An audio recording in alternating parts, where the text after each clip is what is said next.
Tech ലോകത്ത് നിന്നുള്ള വാർത്തകൾ. തിരിച്ചുവരവ് ആഘോഷമാക്കാൻ ഒരുങ്ങി ടാറ്റ സിയറ. ഒറ്റ ചാർജിൽ 500 കിലോമീറ്റർ സഞ്ചരിക്കാവുന്ന സിയറ നവംബറിൽ വിപണിയിലെത്തും. സിയറയുടെ EV പതിപ്പാണ് ആദ്യമെത്തുക. ഉടൻ തന്നെ 2 പുതിയ കാറുകൾ വിപണിയിൽ അവതരിപ്പിക്കാനുള്ള നീക്കത്തിലാണ് ടാറ്റ മോട്ടോഴ്സ്.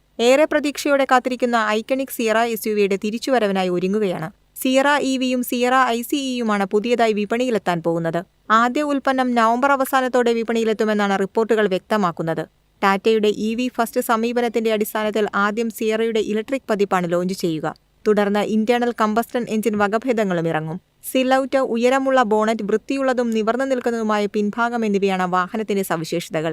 ടാറ്റ സിയറയുടെ മുൻവശത്ത് സ്പ്ലിറ്റ് LED ഹെഡ്ലാമ്പുകൾ, full width LED DRL bar, gloss black grille, silver skid plate എന്നിവ അതിന്റെ കരുത്തുറ്റ ആകർഷണം വർദ്ധിപ്പിക്കുന്നു. പിൻവശത്തെ രൂപകൽപ്പന പഴയ സിയറയുടെ നിവർന്നു നിൽക്കുന്ന തീമിനെ ഓർമ്മിപ്പിക്കുന്നു. കണക്റ്റു ചെയ്ത LED ടെയിൽ ലാമ്പുകൾ, flat tail gate, rear wiper എന്നിവ പിൻഭാഗത്തെ സവിശേഷതകളാണ്. ഒറ്റ ചാർജിൽ 500 കിലോമീറ്ററിലധികം സഞ്ചരിക്കാൻ കഴിയുമെന്നാണ് കമ്പനിയുടെ വാദം. News desk MyFin TV. Instagram റീൽസും യൂട്യൂബ് ഷോർട്സുമെല്ലാം ഇനി കളത്തിന് പുറത്ത്. ഇനി ഭരിക്കാൻ പോകുന്നത് OpenAIയുടെ സോറ ആപ്പ്. ഒരു കാലത്ത് ടിക്ടോക്ക് ആയിരുന്നു ട്രെൻഡ്. പ്രായഭേദമന്യേ ആളുകൾ ടിക്ടോക്കിൽ വീഡിയോ ചെയ്ത് പോസ്റ്റ് ചെയ്യുന്നത് സാധാരണമായിരുന്നു. ഇൻസ്റ്റഗ്രാം റീൽസ് ടിക്ടോക്കിന്റെ പണി ഏറ്റെടുത്തു. ഇന്ന് നമ്മുടെ എല്ലാം ജീവിതത്തിന്റെ ഭാഗമായി മാറിയിരിക്കുകയാണ് ഇൻസ്റ്റഗ്രാം റീൽസും യൂട്യൂബ് ഷോർട്സുമെല്ലാം. ഇപ്പോൾ ഇവയ്ക്കെല്ലാം വെല്ലുവിളിയായി കളത്തിലിറങ്ങാൻ ഒരുങ്ങുകയാണ് OpenAIയുടെ സോറ ആപ്പ്.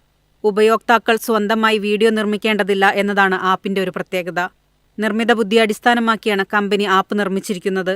അതിനാൽ ആവശ്യമായ വീഡിയോ ആപ്പ് തന്നെ നിർമ്മിക്കും. കമ്പനിയുടെ പുതിയ വീഡിയോ മോഡലായ സോറ 2വിൽ അധിഷ്ഠിതമായാണ് സോറ ആപ്പ് OpenAI നിർമ്മിക്കുന്നത്. നിലവിൽ പരിമിതമായ ഉപഭോക്താക്കൾക്ക് മാത്രമേ സോറ ആപ്പ് ആക്സസ് ചെയ്യാൻ സാധിക്കൂ. US-ലെയും കാനഡയിലെയും ഐഫോണുകളിൽ മാത്രമാണ് ഇപ്പോൾ സോറ ആപ്പ് പുറത്തിറങ്ങിയിരിക്കുന്നത്. ഈ ആപ്പിൽ ഉപഭോക്താക്കൾക്ക് 10 സെക്കൻഡ് ദൈർഘ്യമുള്ള ചെറു വീഡിയോകൾ നിർമ്മിക്കാനും മറ്റുള്ളവർ നിർമ്മിച്ച വീഡിയോകൾ റീമിക്സ് ചെയ്യാനും സാധിക്കും. ടിക്ടോക്കുമായി വളരെ സാദൃശ്യമുള്ളതാണ് സോറ ആപ്പ്. ആപ്പ് ഇപ്പോഴും നിർമ്മാണഘട്ടത്തിലാണ്. ഉപഭോക്താക്കളുടെ സുരക്ഷയുമായി ബന്ധപ്പെട്ട് ചില നിയന്ത്രണങ്ങൾ ഏർപ്പെടുത്തിയിട്ടുണ്ട്. കോപ്പിറൈറ്റ് ഉണ്ടാകും. അതോടൊപ്പം നിരന്തരമുള്ള സ്ക്രോളിംഗ് ശ്രദ്ധയിൽപ്പെട്ടാൽ വീഡിയോ ക്രിയേറ്റ് ചെയ്യുന്നതിനുള്ള നോട്ടിഫിക്കേഷൻ ആപ്പ് നൽകും. 18 വയസ്സിന് താഴെയുള്ളവർക്ക് സോറ ആപ്പിന്റെ ഉപയോഗം OpenAI കർശനമായി വിലക്കിയിരിക്കുന്നു. News desk MyFin TV. Tata Sons ചെയർമാനായി ചന്ദ്രശേഖരനെ 3ാം തവണയും നിയമിക്കാൻ ടാറ്റ ട്രസ്റ്റ് ശുപാർശ ചെയ്തു. കമ്പനിയിൽ അധികാര പോരാട്ടം രൂക്ഷമായ സാഹചര്യത്തിലാണ് ശുപാർശ എന്നത് ശ്രദ്ധേയമാണ്.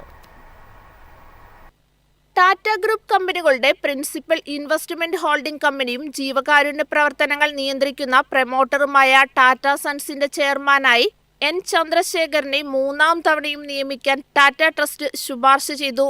ഇന്ത്യയിലെ ഏറ്റവും ശക്തമായ ബിസിനസ് സാമ്രാജ്യങ്ങളിലൊന്നായ ടാറ്റ ഗ്രൂപ്പിനുള്ളിൽ ഒരു അധികാര പോരാട്ടം നടക്കുന്നുണ്ടെന്ന് വ്യാപകമായി റിപ്പോർട്ട് ചെയ്യപ്പെട്ടിരുന്നു. തർക്കത്തിന്റെ കേന്ദ്രബിന്ദു ടാറ്റ ട്രസ്റ്റുകളും ടാറ്റ സൺസുമാണ്. കഴിഞ്ഞ ആഴ്ച ടാറ്റ ട്രസ്റ്റ് ബോർഡ് യോഗം ചേർന്ന് പദവി വിഷയങ്ങൾ ചർച്ച ചെയ്തു. വിവാദപരമായ കാര്യങ്ങളിൽ നിന്ന് വിട്ടുനിന്നു.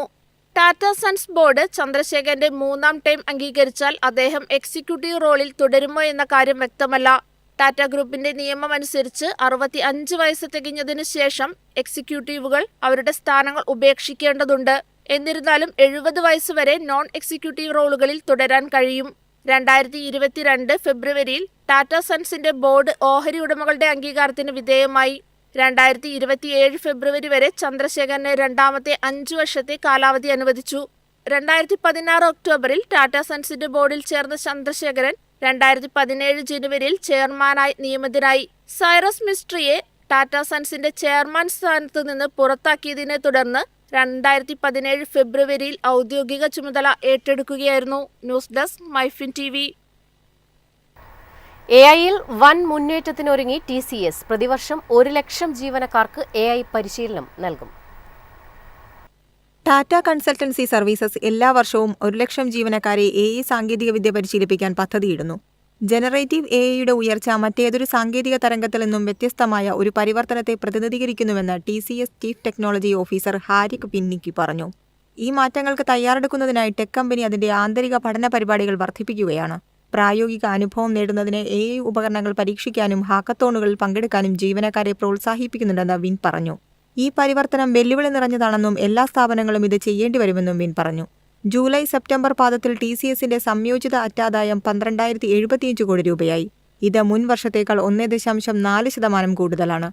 11.35 ബില്യൺ രൂപ പുനഃസംഘടനാ ചെലവുകളാണ് ഈ കുറവിന് പ്രധാന കാരണം. വരുമാനം 2.4% വർദ്ധിച്ച് 65,799 കോടി രൂപയായി. കമ്പനിയുടെ AI നേതൃത്വത്തിലുള്ള പരിഹാരങ്ങൾ വരും പാദങ്ങളിൽ വളർച്ചയുടെ ആക്കം മെച്ചപ്പെടുത്താൻ സഹായിക്കുമെന്ന് ചീഫ് എക്സിക്യൂട്ടീവ് K. കൃതിവാസൻ പറഞ്ഞു.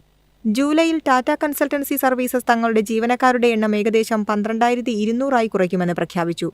ഏറ്റവും പുതിയ പാദത്തിൽ TCSന്റെ മൊത്തം ജീവനക്കാരുടെ എണ്ണം ഏകദേശം 20,000 കുറഞ്ഞു. ഇത് അവരുടെ മൊത്തം ജീവനക്കാരുടെ എണ്ണം 5,93,314 കുറച്ചു. കമ്പനിയുടെ ചരിത്രത്തിലെ ഏറ്റവും വലിയ ഇടിവുകളിൽ ഒന്നാണിത്. News desk MyFin TV.